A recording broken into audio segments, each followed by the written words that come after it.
Hello students, welcome to my channel Shreshtha classes. तो students, पिछले videos में हमने क्या देखा था? अलजेब्रा का बेसिक इंट्रोडक्शन देखा था, राइट?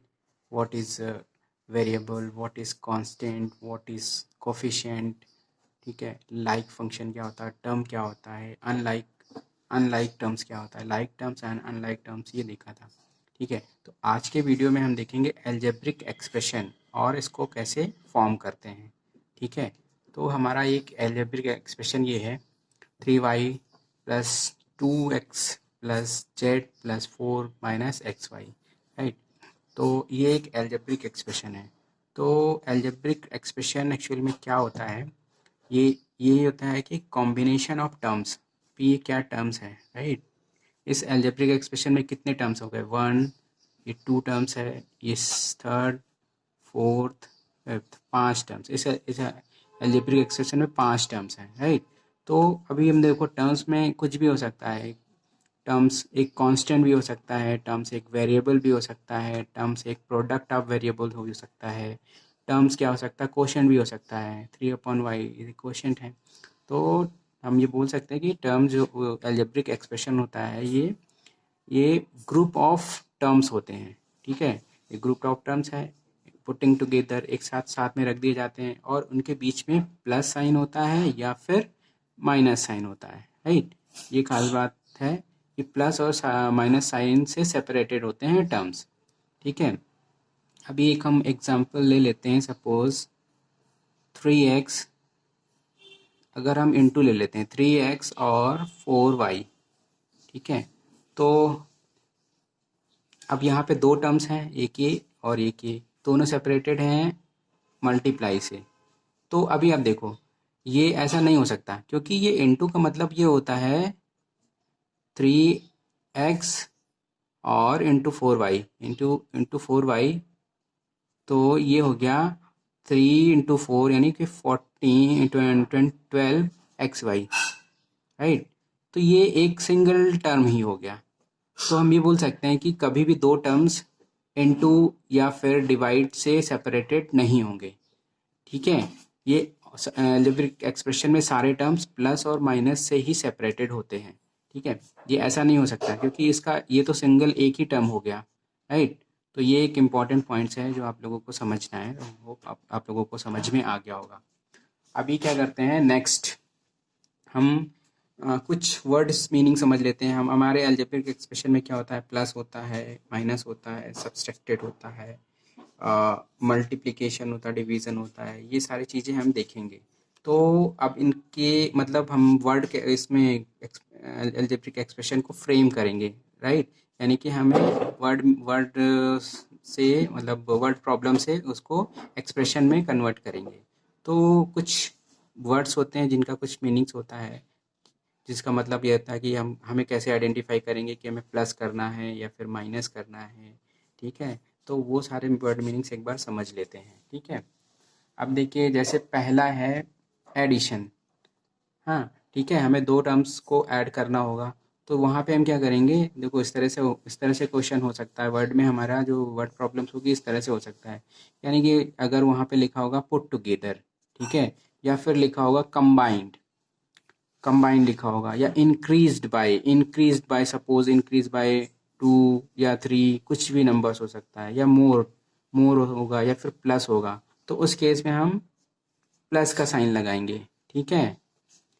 ठीक इसी तरह सब्सट्रैक्शन के केस में अगर लेस हो, डिक्रीज बाय 2 या फिर कुछ कुछ कोई भी नंबर हो, या दो दो डिफरेंसेस लिखा हो, ये वर्ड्स यूज किया हो, या फिर माइनस हो, तो हमें वहाँ पे सब्सट्रैक्ट लगाना है, यानी कि दो टर्म्स के बीच सब्सट्रैक्शन का लगाना है।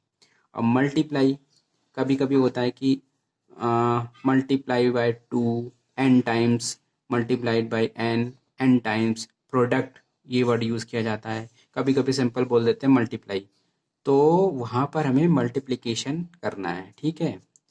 ठीक इसी तरह से डिवीज़न, तो इसमें क्या होता है, डिवाइडेड, या फिर होता है divided into, divided by N parts, divided by 2 parts, इस तरह से होगा। तो वहाँ पे हमें डिवीज़न का यूज़ करना है, डिवीज़न यूज़ होगा, ठीक है, डिवीज़न साइंस का यूज़ करना है। अभी हम ये एक एग्जाम्पल के थ्रू करेंगे, कुछ एग्जाम्पल्स के रूप में करेंगे।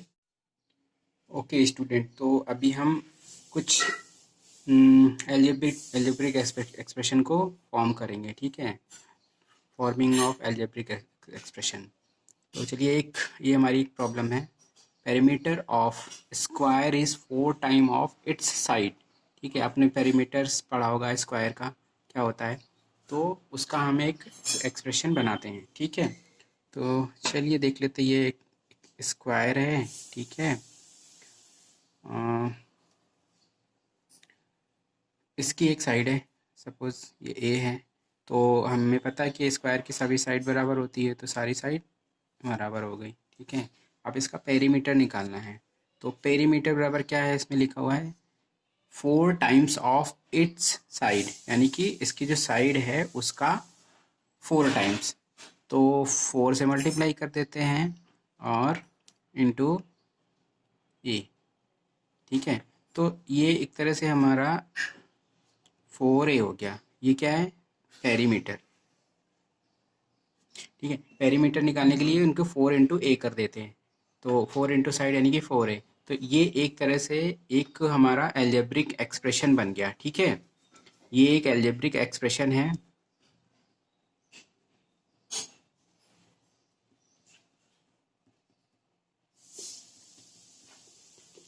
एल्जेब्रिक एक्सप्रेशन है। अब देखिए, एल्जेब्रिक एक्सप्रेशन और एल्जेब्रिक इक्वेशन में क्या डिफरेंस है, बहुत ही माइनर डिफरेंस होता है, ठीक है, मतलब दोनों अलग अलग चीज़ें हैं। ये हमारा एल्जेब्रिक एक्सप्रेशन है, और एल्जेब्रिक अगर हमें इक्वेशन बनानी है, राइट, इक्वेशन बनानी है, तो एल्जेब्रिक इक्वेशन में क्या होता है, हमारे दो एल्जेब्रिक एक्सप्रेशन होते हैं और दोनों के बीच में इक्वल टू का साइन लगा होता है, ठीक है। तो अगर हम पेरीमीटर को मान लेते हैं, ये हमारा पेरीमीटर है, हमें पेरीमीटर निकालना है, तो पेरीमीटर को मान लेते हैं पी से डिनोट करते हैं, राइट। पेरीमीटर को अगर पी से डिनोट करते हैं, तो पेरीमीटर इक्वल टू क्या हो गया, पेरीमीटर इक्वल टू हमारा ये फॉर्मूला बना है पेरीमीटर निकालने का 4a, जहाँ पे a इसकी साइड है, तो हमारा ये क्या हो गया, ये हो गया हमारा एल्जेब्रिक इक्वेशन,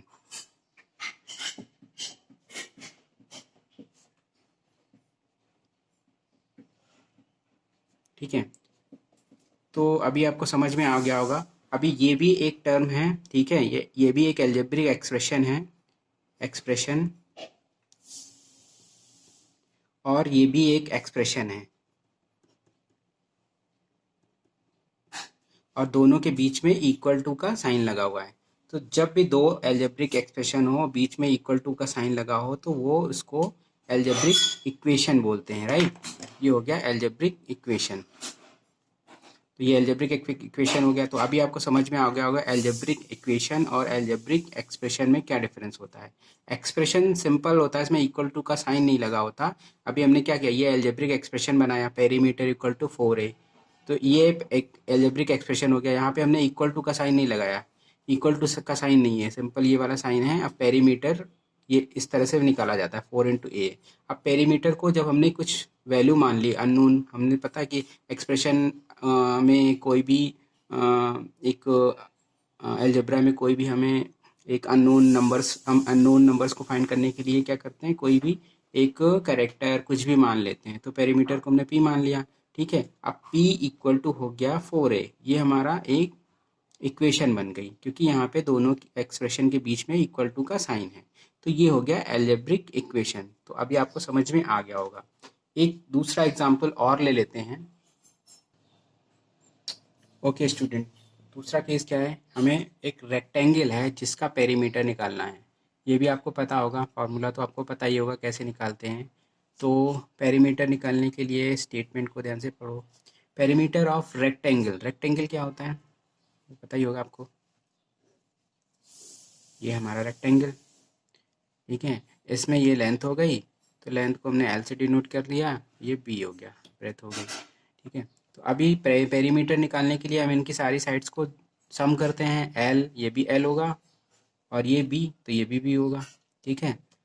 तो इसकी पेरीमीटर निकालने के लिए क्या लिखा हुआ है, 2 times rectangle is a 2 times the sum of its length and its breadth. ठीक है, तो हमारे लेंथ को 2 टाइम्स किया, ब्रेथ को 2 टाइम्स किया, उसका सम कर दिया। ठीक है, तो पेरीमीटर बराबर क्या हो गया, पेरीमीटर हो गया हमारा ये एल प्लस एल, क्योंकि 2 टाइम्स 2 है ना, इधर भी एल ये भी एल, इनको जोड़ेंगे तो 2 टाइम्स ऑफ एल, यानी कि 2 एल और सम प्लस का साइन 2 टाइम्स ऑफ इसकी ब्रेथ,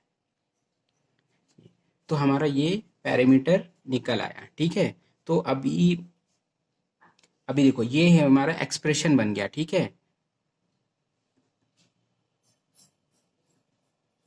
अब हमें किसको इक्वेशन बनाना है, तो हम क्या करेंगे, पेरीमीटर मान लेंगे। पेरीमीटर इक्वल टू मान लिया पी, राइट। तो पी इक्वल टू क्या हो गया, तो P इक्वल टू हो गया हमारा 2L प्लस 2B, राइट। तो हमारा ये इक्वेशन हो गया। हमने देखा ये भी एक एक्सप्रेशन है, ये भी एक एक्सप्रेशन है, तो दो एक्सप्रेशन के बीच में इक्वल टू का साइन लगा हुआ है, तो ये एक हमारा इक्वेशन बन गया, एल्जेब्रिक इक्वेशन। इसको हम इस तरह से भी लिख सकते हैं। अब ये 2 है तो इसको 2 को कॉमन ले लो, L प्लस बी, ये एक स्टैंडर्ड फॉर्म हो गया। ठीक है, तो ये एक हमारी एल्जेब्रिक इक्वेशन बन गई। ठीक है, तो हमने 2 एग्जाम्पल देख लिए। एल्जेब्रिक इक्वेशन पहले बनाया, पहले हमने एल्जेब्रिक एक्सप्रेशन बनाया, फिर एल्जेब्रिक एक्सप्रेशन से एल्जेब्रिक इक्वेशन बनाया। तो डिफरेंस हमने देख लिया कि एल्जेब्रिक एक्सप्रेशन और एल्जेब्रिक इक्वेशन में क्या डिफरेंस होता है। एल्जेब्रिक एक्सप्रेशन ये होता है, ये दोनों, और दोनों के बीच अगर इक्वल का साइन लगा हो तो उसको एल्जेब्रिक इक्वेशन बोलते हैं। तो ठीक है स्टूडेंट, इतना तो क्लियर हो गया होगा। अभी आगे कुछ और भी हम एग्जाम्पल्स देखते हैं। ओके स्टूडेंट, तो एक स्टेटमेंट और भी है, तो यहाँ पे लिखा हुआ है राम्स फादर की age, Ram father is 5 years more than 3 times age of Ram, ये चीज़ लिखी हुई है यहाँ पर। ठीक है, मतलब जो राम है उनकी फादर की एज क्या हो गई, 3 times ऑफ राम की एज से 5 year मोर। ठीक है, दो चीजें हैं यहाँ पर, 3 times ऑफ राम्स एज, उससे 5 year मोर, मतलब पहले 3 times फिर उसके बाद 5 year मोर। तो इसको हम एक्सप्रेशन में कैसे लिखेंगे। ठीक है,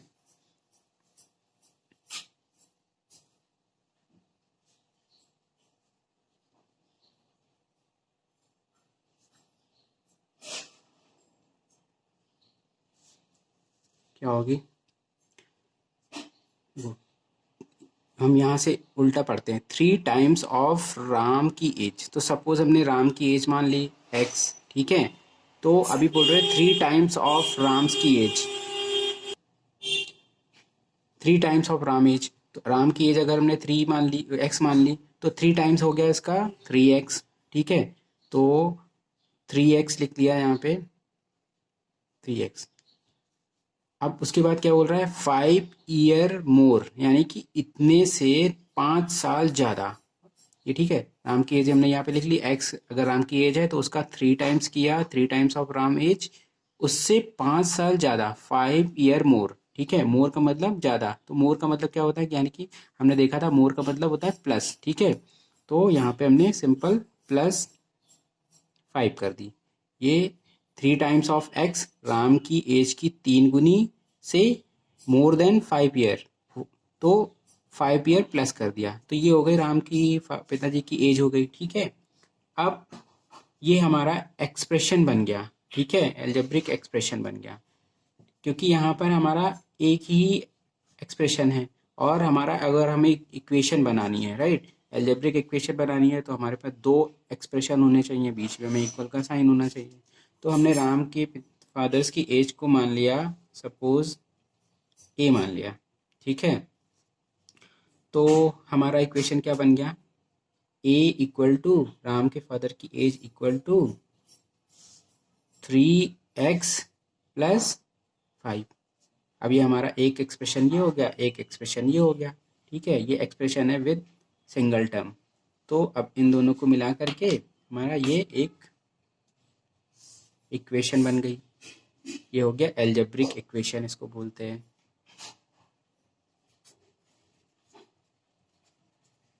इक्वेशन। अब इन इक्वेशन को फिर सॉल्व करना वो बात की बात है, फिर से देखेंगे कैसे सॉल्व कर सकते हैं। ठीक है स्टूडेंट, तो अभी हमने यहाँ पर देख लिया, कुछ एग्जांपल्स और भी देख लेते हैं ताकि आपको और भी अच्छे से क्लियर हो जाए। चलिए स्टूडेंट, कुछ और भी स्टेटमेंट देख लेते हैं, उनका इक्वेशन बनाते हैं। ठीक है, पहला स्टेटमेंट क्या है, 15 मल्टीप्लाइड बाय m। तो मल्टीप्लाइड बाय सिंपल मल्टीप्लाई कर लेते हैं। ठीक है, 15